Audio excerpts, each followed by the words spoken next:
Hey guys, if you own a DJI Spark or planning on getting one, here are 5 quick tips that I'd like to share with you. Here we go. In the very first tip, I'll call this the Snatch and Flip to shut off. A quick disclaimer, the following stunt is extremely dangerous. Try this at your own risk. What you do is snatch a spark from the stomach and quickly flip it over. So you may ask, when would you want to do that? So if you're in an emergency situation like when it starts pouring rain or the terrain is not even for you to land, or sometimes palm landing just start malfunction, this is just an emergency option that you can do to shut off the propeller. What happened is that DJI implemented this safety mechanism. When the drone exceeds a certain angle of attack, the propeller automatically shuts off. Now let's move on to the next tip. Tip number two. Number two. You want to launch the drone from your open palm, but don't grab onto it. The reason being is that I have experience when launching under gesture mode, the spark doesn't always take off vertically straight, and sometimes it may drift left or right due to wind or interference. So when I grab onto its stomach, it starts to drift when it launches. So my finger may get caught in the way and accidentally flip the drone, causing the propeller to shut off, and then the drone will fall to the ground. And that is exactly what happened in my honest review video. But if you launch it from your open palm, it can prevent anything like that from happening. It will just let it drift and take its own course.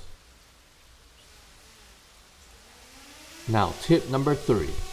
Tip number three. So how to tilt the camera.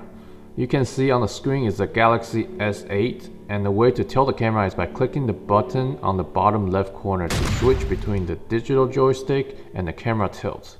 You can either click the up and down arrow to tilt the camera, or holding on to the screen and move up and down to tilt it. Therefore, you cannot tilt the camera while maneuvering the drone on the Android device, which is a bummer. Unless you have a physical controller that costs $150. Switching to iPad, you can immediately see an extra button on the top right corner, which allows you to tilt the camera by tilting your device.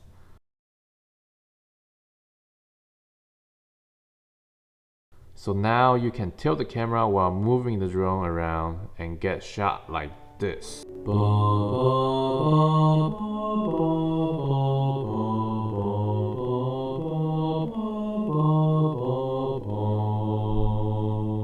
Hopefully DJI will do a firmware update that allows Android devices to have the same functionality in the near future.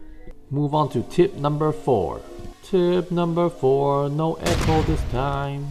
After a couple tests, I would still prefer using fist to position a spark instead of using palm.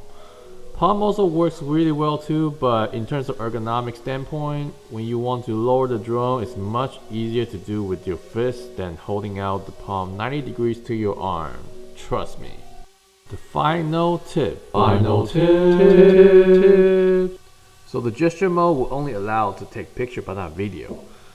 But that's okay. Like I mentioned before in my previous honest review video, I'm still a little traumatized by the full gesture mode without connecting to my phone. So I'll always launch a Spark, connect to my phone so I can still record video by pushing that red button.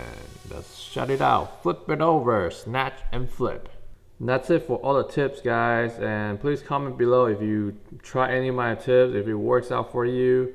And make sure you subscribe, hit that subscribe button. Give me a thumbs up. Yeah, thank you very much, guys.